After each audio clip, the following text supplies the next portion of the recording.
नमस्कार. माझं नाव अथर्व देशमुख. लेखिका वैदेही देशपांडे मॅडम यांची आपण त्यांच्या सिंगापूरची नवलकथा या पुस्तकावर मुलाखत घेत होतो आणि हा मुलाखतीचा तिसरा भाग आहे. मॅडम, थँक्यू, तुम्ही जॉईन झालात. आणि मॅडम, आता आपण ली क्वान यू यांच्यावर झालेल्या टीकेबद्दल बोलू. ली क्वान यू हे 1959 ते 1990 असे जवळपास 30 वर्ष सिंगापूरचे पंतप्रधान होते. 30 वर्ष सत्ता हातात ठेवण्यासाठी ली क्वान यू यांनी सर्व भले बुरे मार्ग अवलंबले असे तुम्ही पुस्तकात म्हटले आहे. आणि तुम्ही पुस्तकात असे म्हटले आहे की जगात अनेक वेळा ली क्वान यू यांचा उल्लेख हुकुमशहा असा होतो, त्यात खोटे काहीच नाही. तर याबद्दल विस्ताराने सांगू शकाल का? त्यांचं म्हणजे हुकुमशहा तर ते म्हणजे होतेच, म्हणजे होते म्हणजे किंवा आग्रही म्हणा.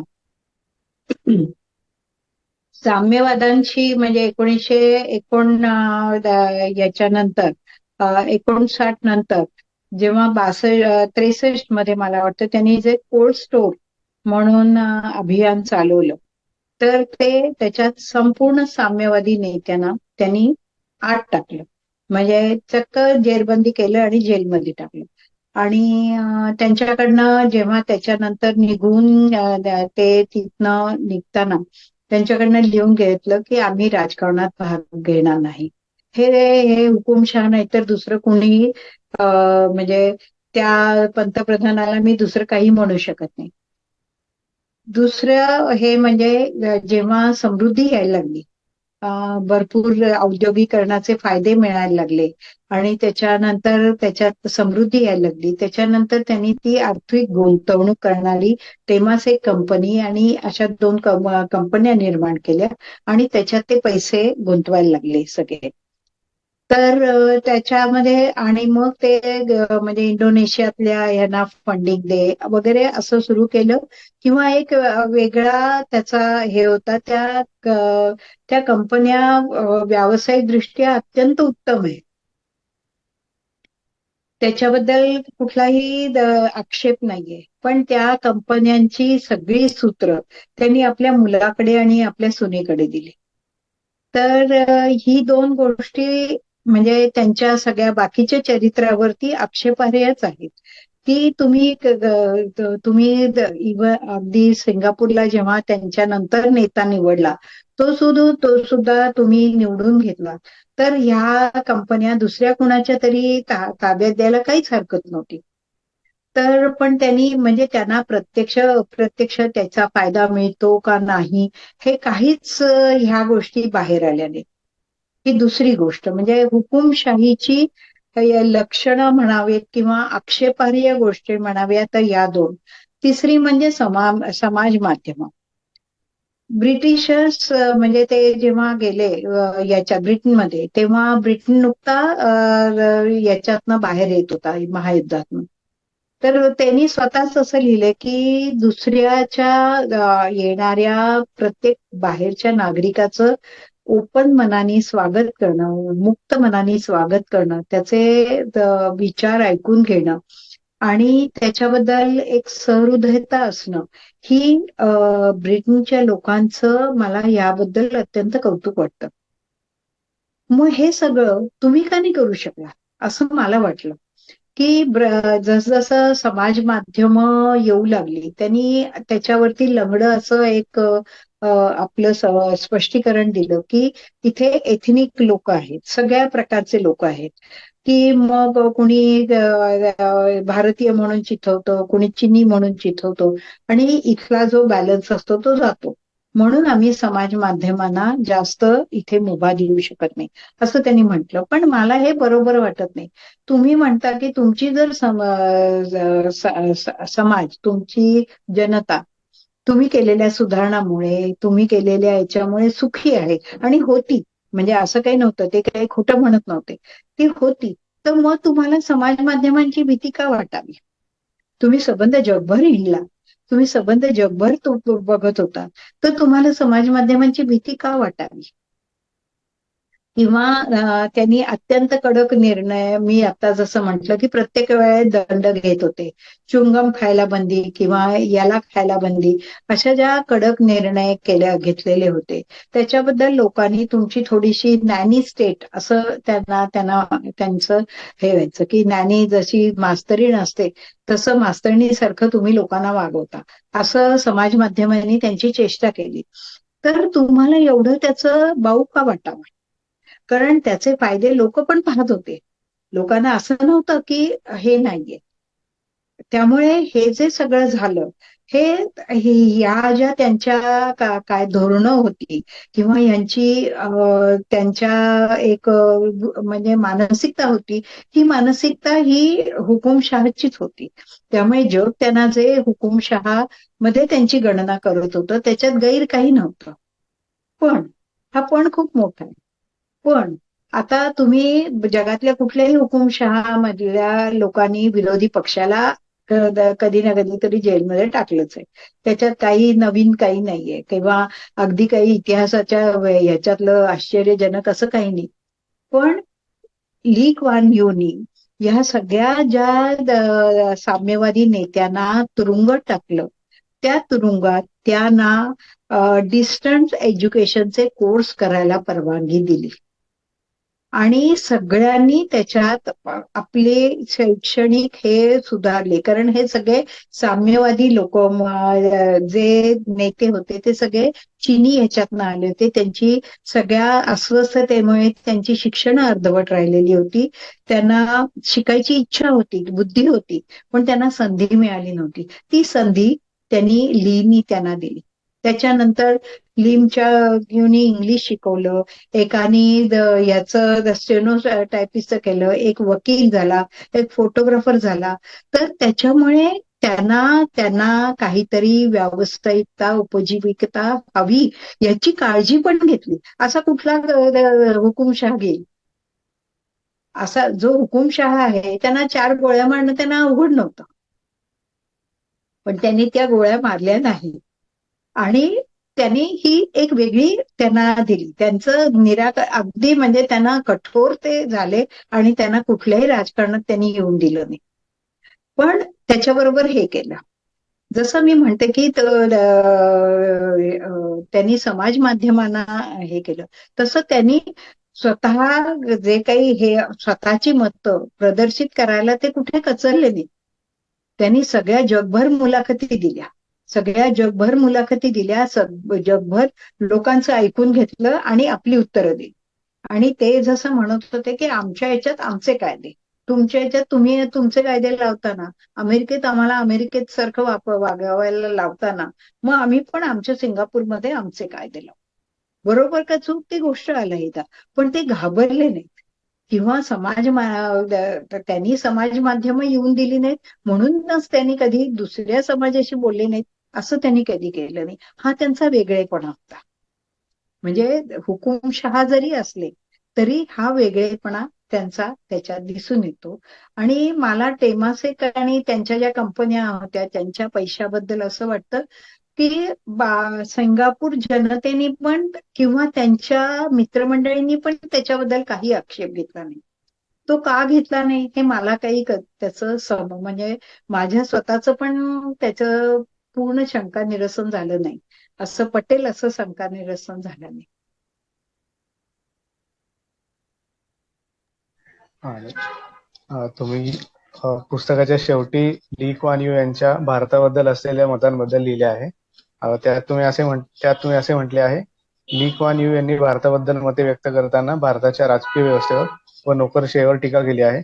स्वातंत्र्यानंतर आणलेल्या सर्व योजनांवर सरकारी नियंत्रण ठेवण्याच्या नादात नोकरशाही नको इतकी शक्तिशाली झाली आणि त्याचबरोबर भ्रष्टाचार वाढला. नोकरशाहीने विकासाला हातभार लावण्याऐवजी अडवणूक करणारे धोरण अवलंबले, अशी त्यांची मते आहेत. तर याबद्दल विस्ताराने सांगू शकाल का? आणि तुम्हाला ली क्वान यू यांच्या या मताबद्दल काय वाटते? आता तुम्हाला याच्या पाठीमागची एक गंमत सांगते. माझं पूर्ण पुस्तक लिहून झालेलं होतं आणि मी ते राजहंसला दिलं होतं. त्याच्यानंतर माझ्या पुस्तकाचे जे संपादक आहेत आनंद हर्डीकर, त्यांनी मला अत्यंत मदत केली. त्यांनी मला खूप रेफरन्सेस दिले, त्यांनी मला खूप गोष्टी दिल्या आणि मी हे दिलं तेव्हा ली क्वान यूनचं सगळ्या जगावरचं म्हणजे बऱ्याच यांनी पत्रकारांनी त्यांच्या मुलाखती घेतल्या आणि त्याचं पुस्तक प्रसिद्ध झालंय. चीन, अमेरिका सगळ्या याचं भविष्य काय आहे किंवा काय वाईट आहे चांगलं आहे याच्यात असं त्यांचं जवळजवळ 301 पानी पुस्तक प्रसिद्ध झालं. ते मला हार्डीकरांनी सांगितलं की हे घ्या आणि याच्यातलं पण इन्क्लूड करा. म्हटलं इतका आता अभ्यास झाला आता परत याच्यात आणखीन हे वाचू कमी. मी जरा म्हणजे काम करून 3-4 वर्ष मी थकले होते की म्हटलं अहो परत हे सगळं वाचायचं. तर म्हणाले नाही भारताविषयी वाचा आणि चीन विषयी वाचा म्हणजे भारताच्या ह्याच्यात. आणि मग मी ते पुस्तक वाचलं तर मी पुस्तक नंतर सगळंच वाचलं पण त्याच्यात त्यांनी मला फार त्याच्यात हे वाटलं होतं की त्यांनी असं म्हटलं होतं की जेव्हा नेहरू आणि गांधींच्या हातात सत्ता होती जशी मला माझ्यावरती संपूर्ण या जगाचा आमच्या लोकांचा विश्वास होता 65 साली तसा नेहरू आणि गांधींच्या वरती होता. आणि नेहरूंच्याकडे ती दृष्टी होती की समाज कसा निर्माण करायचा किंवा त्याला काय काय लागणार आहे. पण त्यांनी जसं म्हटलं की ह्या सगळ्या गोष्टी त्यांनी जर त्याचा फायदा आणि तोटा याच्याबद्दल हा व्यावहारिक घेतला असता तर आपली नोकरशाही ही इतकी प्रबळ झाली नसती आणि नोकरशाहीच्या हातात ही गेली नसती आणि हा भ्रष्टाचार आपला थांबला असता असं त्यांचं मत आहे. त्यांचं ते मत आता आपण तो काळ गेलाय त्यामुळे त्याच्यापेक्षा त्यांनी तेव्हा ह्या मुलाखती सगळ्या झालेल्या होत्या 2004 तेव्हा 5-6च पुस्तक त्याच्या वेळेचं होतं पुस्तक मला आता आठवत नाही नक्की. तेव्हा त्यांनी भारताबद्दल एक व्यक्त केलं होतं की भारताची म्हणजे आत्ताचा जो काळ आहे की 10 ते 25-30 याच्यात भारताची ऍव्हरेज एज हे तरुण असणार आहे. तरुणांचा सगळ्यात जास्त जगातल्या सगळ्यात जास्त तरुण आपल्या देशात आहेत. तर तेव्हा त्यांनी असं म्हटलं होतं हे 6 किंवा 7 सालचं त्यांचं आहे की भारताने सगळ्यात जास्त पैसे हे शिक्षणावर खर्च केले तर हा जो येणारा तरुण वर्ग आहे तो शिक्षित होईल आणि त्याचा फायदा भारताला होईल. भारताने जर शिक्षणावरती पैसे कमी खर्च केले येणाऱ्या म्हणजे त्यांनी सांगितलं होतं 15 ते 20 ह्या काळात हे 5 ते 20 ह्या काळात भारताने सगळ्यात जास्त पैसे हे शिक्षणावर खर्च करावेत म्हणजे त्यांना पुढचा भविष्यकाळ चांगला मिळेल. आणि मला असं वाटतं की ह्याच्यात त्यांचं दृष्टेपण होतं आणि तिथे आपण कुठेतरी कमी पडणार का अशी शंका नक्कीच येते. म्हणजे त्यांचं दृष्टेपण हे नक्कीच होतं आणि त्यांना एक काय म्हणायचं की देशाची नस त्यांना सापडत होती असं मला त्यांचं संबंध ते पुस्तक आहे म्हटलंय की त्यांनी सांगितलं की भारत कुठल्याही देशावर आक्रमण करणार नाही. भारत चीनच्या जीडीपीशी कधीच तुलना करू शकणार नाही कारण तो नेहमीच त्याचा 4% किंवा जास्त असणार कारण चीनचा अवाढव्य त्याचा हेच एवढा आहे विस्तारच एवढा आहे. पण तरी सुद्धा टेक्नॉलॉजीमध्ये या शिक्षित लोकांच्या मार्गाने किंवा त्यांच्या बलावरती भारत राज्य करू शकेल असं त्यांचं हे 5 किंवा 6 सालचं मत होतं. आणि मॅडम पुस्तकाच्या याच शेवटच्या भागात तुम्ही ली क्वान यू यांच्या चीन बद्दलच्या मताबद्दल लिहिले आहे. त्यात तुम्ही असे म्हटले आहे चीनी लोकांच्यात असलेली ईर्ष्या त्यांना जगातील आर्थिक सत्तेवर पोहोचवेल परंतु त्याचबरोबर या देशात कधीही लोकशाही येणार नाही किंवा अमेरिकन संस्कृतीतला मोकळेपणा चीनमध्ये कधीही येणार नाही अशी धाडसी विधाने फक्त लीच करू जाणे. तर याबद्दल विस्ताराने सांगू शकाल का? बघा ना आणि असं अमेरिकेला म्हणजे असं चीनला म्हणणारं आता तुम्ही सगळी जागतिक परिस्थिती बघताय तर असं म्हणणं किती धाडसाचं आहे आणि हे सगळ्या लोकांच्या समोर म्हणणं हे काही सोपी गोष्ट नाहीये. त्याला तुम्ही स्वतःचं कर्तृत्वच तेवढं पाहिजे तरच तुम्ही हे म्हणू शकता. ते पण मला वाटतं की हे जो मोकळेपणा ते म्हणतात तो त्यांनी सिंगापूरमध्ये का नाही आणला हा माझा पण त्याच्यावरती थोडासा आक्षेप आहे. हो आणि मॅडम तोच की कुठल्या अनुभवांमुळे ली कुआन यू यांनी हे मत बनवले असेल असे तुम्हाला वाटते? मला असं वाटतं की ते चीनला जात होते, ते सगळे जगभर प्रवास करत होते, तिथल्या लोकांशी बोलत होते, तिथल्या योजनांचा अभ्यास करत होते. हा त्यांचा अभ्यास हा सतत राहिलेला आहे. त्यामुळे ह्या त्यांची मतं जी होती आणि आता इतका प्रचंड अनुभव होता त्यांना, त्यामुळे त्याच्यामुळे त्यांना हे सगळी मतं बनवणं अवघड गोष्ट नव्हती. बुद्धी तर होतीच, विलक्षण याची बुद्धी होती.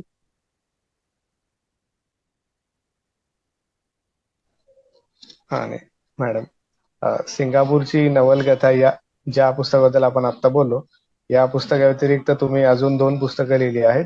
अ, जगणं प्रेमाचं अन मरणंही आणि मुक्काम आर्मी पोस्ट ऑफिस, अशी ती 2 पुस्तकं आहेत. तर तुमच्या जगणं प्रेमाचं अन मरणंही या पुस्तकाबद्दल सांगू शकाल का? हो, जगणं प्रेमाचं आणि मरण हे पुस्तक हे माझ्या स्व अनुभवावरती आहे. आणि तो अनुभव मला फार म्हणजे अवघड आहे आणि मला असं वाटतं की आत्ताच्या जगाशी तो संयुक्तिक आहे.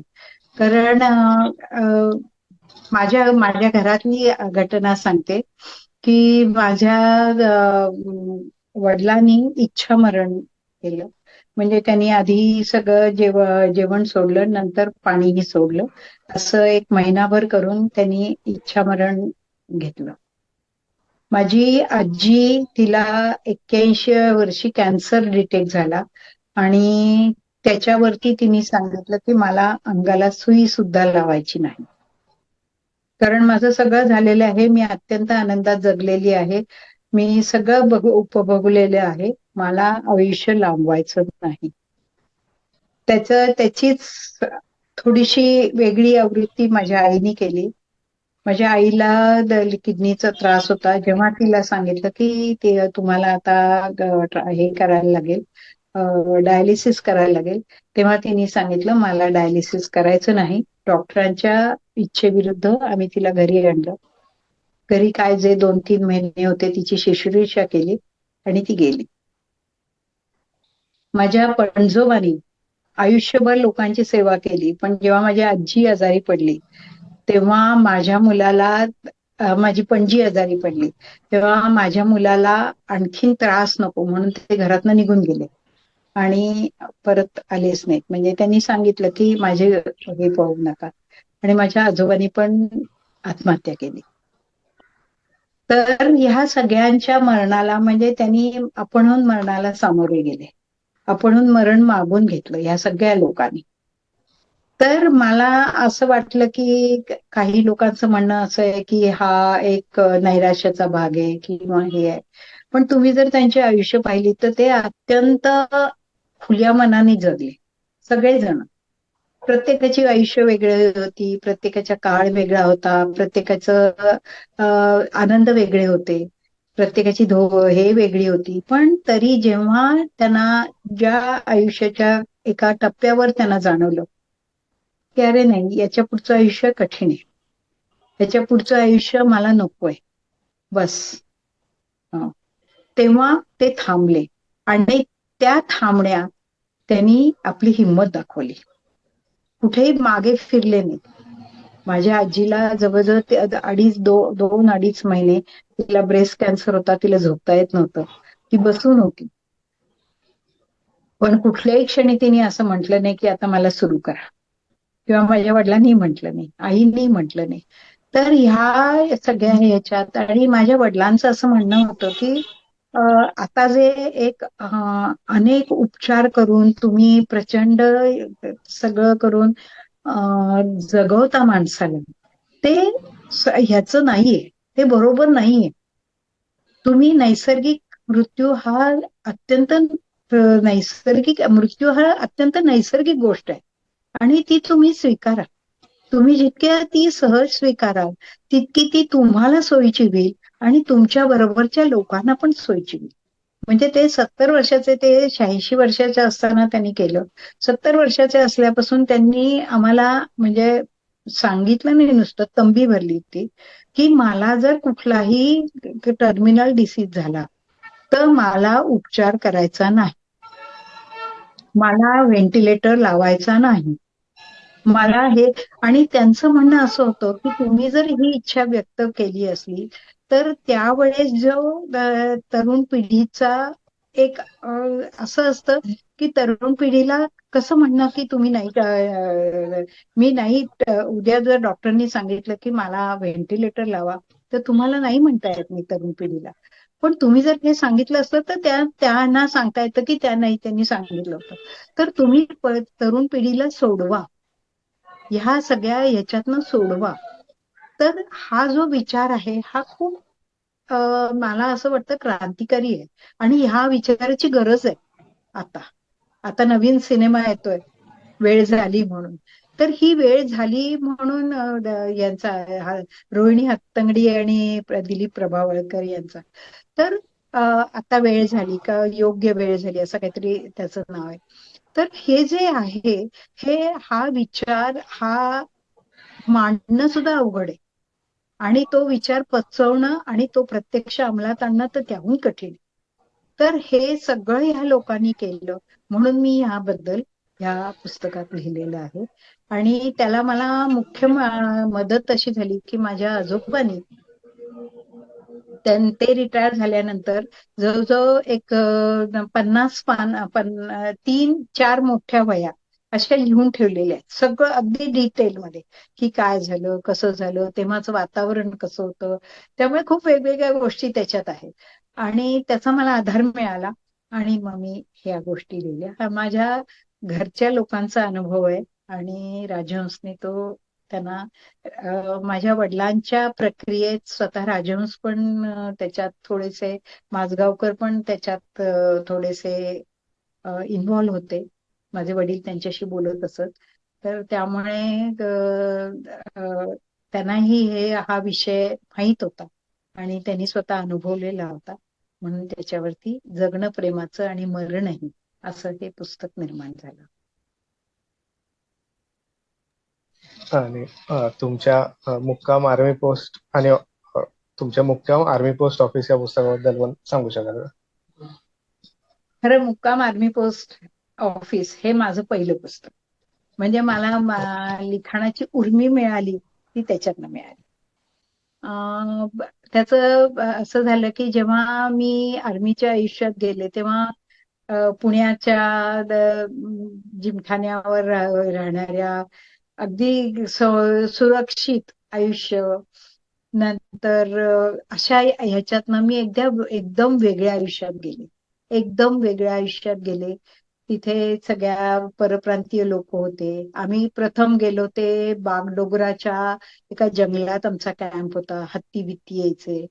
त्यामुळे हे सगळं वातावरण, आर्मीचं वातावरण हे सगळं मला वेगळं होतं आणि मला आवडलं. खरं सांगते मी, आम्ही अतिशय छान याच्यात म्हणजे माझे दिवस अत्यंत आनंदात गेले. आणि मी जेव्हा घरी यायचे तेव्हा मी सगळ्यांना सांगायचे की अरे असं झालं बरं का, मैत्रिणींना असं झालं. आणि मग मी एका बाईचा कुणाचा तरी तिने अशाच बदलीच्या जागी असलेल्या बागा कशा वेगळ्या होत्या त्याच्यावरती लेख लिहिला होता. त्याच्यावरनं मी पहिला ऋण हा लेख लिहिला त्याच्यात की मी सगळीकडचा निसर्ग अनुभवला. पण मला निसर्ग अनुभवाला शिकवलं कोणी, तर दुर्गा भागवतांनी. सगळ्यांनीच म्हणजे बाबू बोरकरांनी, पु ल देशपांड्यांनी, पद्मजा फाटकांनी यांनी निसर्गाचं वर्णन करून मला निसर्ग कसा असतो आणि कसा अनुभवाचा असतो हे शिकवलं. तर असा तो प्रथम स्त्रीमध्ये प्रसिद्ध झाला आणि प्रसिद्ध झाला आणि मग मग मी बाकीचे लेख लिहिले.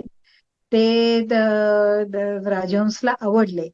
त्याच्यात तेव्हा खूप चुका होत्या, खूप चुका होत्या, पण त्यांनी त्या दुरुस्त मला करायला सांगितल्या आणि त्यांनी सांगितलं की असं पुस्तक आतापर्यंत आर्मी विषय कुणी लिहिलेलं नाही. तो मला एक मोठा आधार होता आणि त्याच्यासाठी मी ते पुस्तक परत लिहिलं आणि ते प्रसिद्ध झालं. ते लोकांना खूप आवडलं. मला जवळजवळ 250-300 पत्र आली की हे पुस्तक तुमचं आम्हाला अतिशय आवडलं. आणि त्या पुस्तकाने मला एक वैदेही देशपांडे या नावाची ओळख दिली. मॅडम थँक्यू, तुम्ही मुलाखत दिली आणि मला वाटतं मुलाखत खूप चांगली झाली.